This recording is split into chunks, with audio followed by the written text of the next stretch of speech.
Good afternoon, ladies and gentlemen. My name is Richard Tarkins, and I'm going to talk to you today about the evolution of global economic systems. No, none of that. I'm going to read you a poem today, and this is a poem by Walt Whitman. He's one of my favorite poets of all time. And in 1844, Ralph Waldo Emerson, he published this amazing essay called The Poet, in which he said that there was no American poet that would embody everything that the American people stood for, all their values, all the wonderful places in the states, and all of the territories, and all the bodily expressions, and the thoughts, and the feelings, and all of that. And he was looking for a poet who would come along and take on that burden, that sort of responsibility for the United States. And Walt Whitman is the guy who basically read this essay, and he said, you know what, I'm going to be that poet. And in 1855, he released this amazing collection of poetry called Leaves of Grass, in which he tried to embody as much of the states in himself as a poet and in his poetry as he could. And so that's what he did. So I'm going to read you a poem from this collection called I Sing the Body Electric. It's a pretty sexy one. Hope you enjoy it. So here's the book. Highly recommend you buy it if you don't have it already. Complete Poems of Walt Whitman. I sing the body electric. I sing the body electric. The armies of those I love engirth me, and I engirth them. They will not let me get off till I go with them, respond to them, and discorrupt them, and charge them full with the charge of the soul. Was it doubted that those who corrupt their own bodies conceal themselves? And if those who defile the living are as bad as they who defile the dead? And if the body does not do fully as much as the soul? And if the body were not the soul, what is the soul? The love of the body of man or woman, box account. The body itself, box account. That of the male is perfect, and that of the female is perfect. The expression of the face, box account. But the expression of a well-made man appears not only in his face, it is in his limbs and joints also. It is curiously in the joints of his hips and wrists. It is in his walk, the carriage of his neck, the flex of his waist and knees. Dress does not hide him. The strong, sweet quality he has strikes through the cotton and broadcloth. To see him pass conveys as much as the best poem, perhaps more. You linger to see his back, and the back of his neck and shoulder side.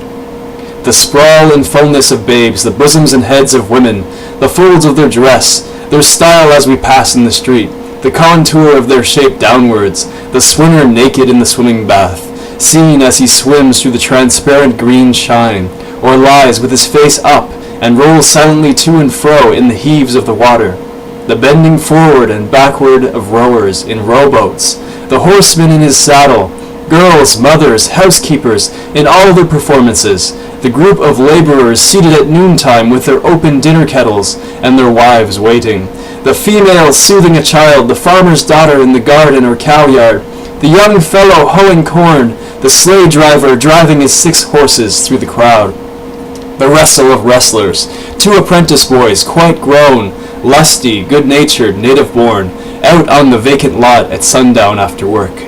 The coats and caps thrown down, the embrace of love and resistance, the upper hold and under hold, the hair rumpled over and blinding the eyes, the march of firemen in their own costumes, the play of masculine muscle through clean-setting trousers and waist straps, the slow return from the fire, the pause from the bell strikes suddenly again, and the listening on the alert, the natural, perfect, varied altitudes, the bent head, the curved neck, and the counting, such like I love.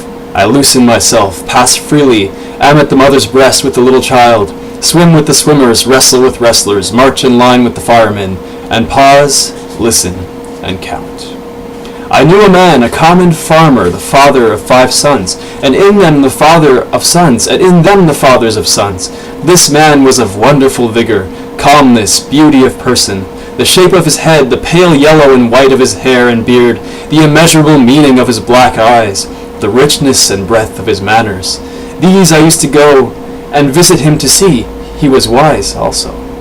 He was 6 feet tall. He was over 80 years old. His sons were massive, clean, bearded, tan-faced, handsome. They and his daughters loved him, and all who saw him loved him. They did not love him by allowance. They loved him with personal love. He drank water only.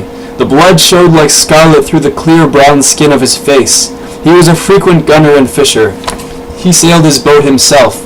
He had a fine one presented to him by a ship joiner. He had fowling pieces presented to him by men that loved him. When he went with his 5 sons and many grandsons to hunt or fish, you would pick him out as the most beautiful and vigorous of the gang. You would wish long and long to be with him. You would wish to sit by him on the boat, that you and he might touch each other. I have perceived that to be with those I like is enough. To stop in company with the rest at evening is enough. To be surrounded by beautiful, curious, breathing, laughing flesh is enough.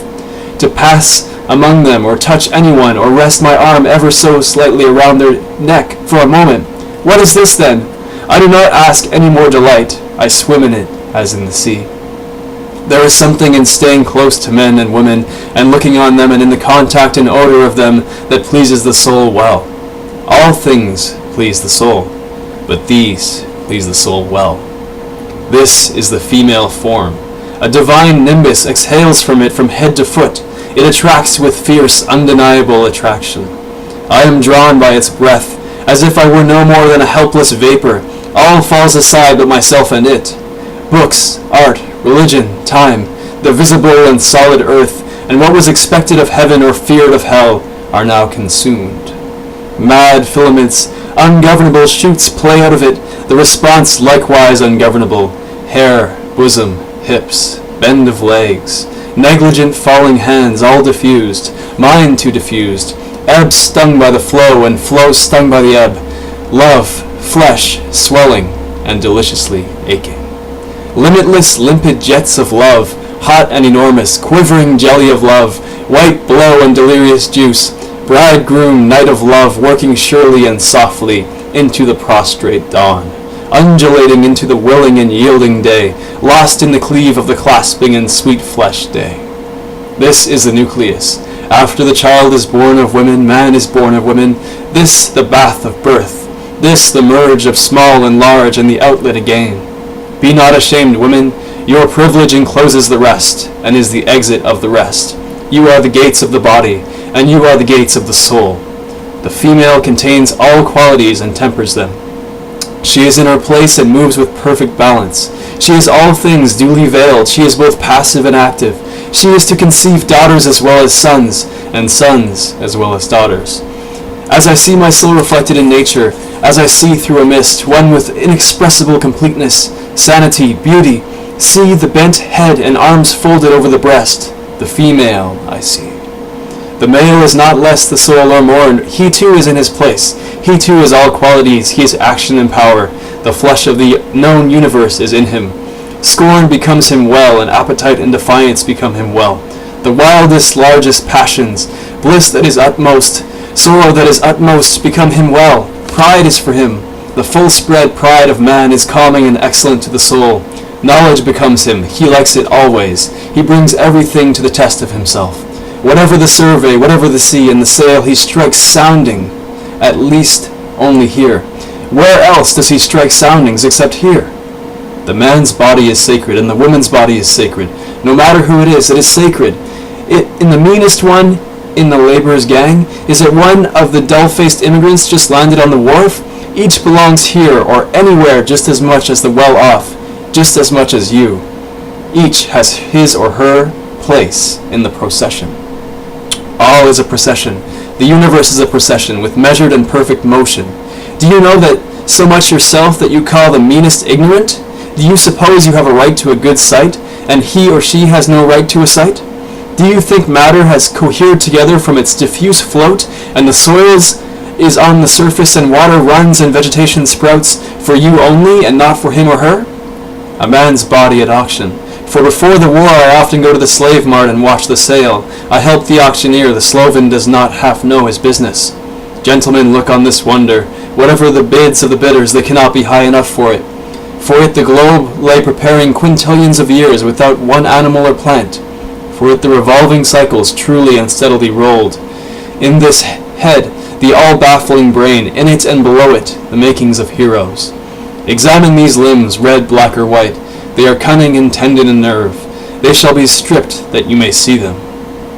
Exquisite senses, life-lit eyes, pluck, volition, flakes of breast muscle, pliant backbone and neck, flesh not flabby, good-sized arms and legs, and wonders within there yet. Within there runs blood, the same old blood, the same red-running blood. There swells and jets a heart, there all passions, desires, reachings, aspirations. Do you think they are not there because they are not expressed in parlors and lecture rooms? This is not only one man, this is the father of those who shall be fathers in their turns. In him the start of populous states and rich republics. Of him countless immortal lives with countless embodiments and enjoyments. How do you know? Who shall come from the offspring of his offspring through the centuries? Who might you find that you have come from yourself, if you could trace back through the centuries? A woman's body at auction. She too is not only herself, she is the teeming mother of mothers. She is the bearer of them that shall grow and be mates to the mothers. Have you ever loved the body of woman? Have you ever loved the body of man? Do you not see that they are exactly the same to all in all nations and times all over the earth? If anything is sacred, the human body is sacred. And the glory and sweet of a man is the token of manhood, untainted. And in man or woman, a clean, strong, firm, fibered body is more beautiful than the most beautiful face. Have you seen the fool that corrupted his own live body, or the fool that corrupted her own live body? For they do not conceal themselves and cannot conceal themselves.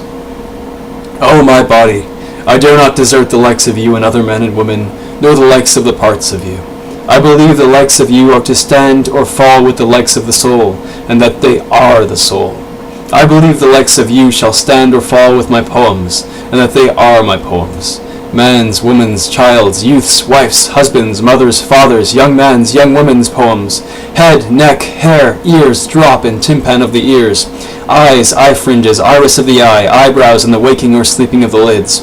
Mouth, tongue, lips, teeth, roof of the mouth, jaws and the jaw hinges, nose, nostrils of the nose and the partition, cheeks, temples, forehead, chin, throat, back of the neck slew, strong shoulders, manly beard, scapula, hind shoulders, and the ample side round of the chest, upper arm, armpit, elbow socket, lower arm, sinews, arm bones, wrist and wrist joints, hand, palm, knuckles, thumb, forefingers, finger joints, fingernails, broad breast front, curling hair of the breastbone, breast side, ribs, belly, backbone, joints of the backbone, hips, hip sockets, hip strength, inward and outward round, man balls, man root, strong set of thighs, well carrying the trunk above, leg fibers, knee pan, upper leg, underleg, ankles, instep, footballs, toes, toe joints, the heel, all attitudes and the shapeliness of the belongings of my or your body, or of anyone else's body, male or female.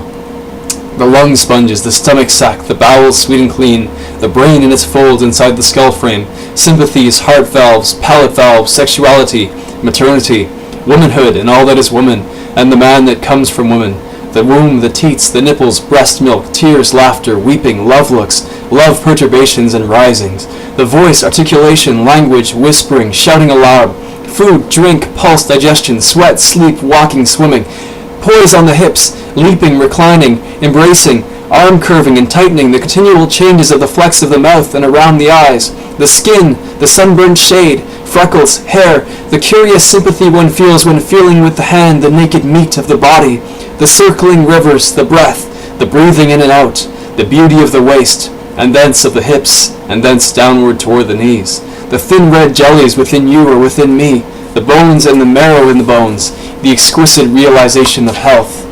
Oh, I say these are not the parts and poems of the body only, but of the soul. Oh, I say now, these are the soul.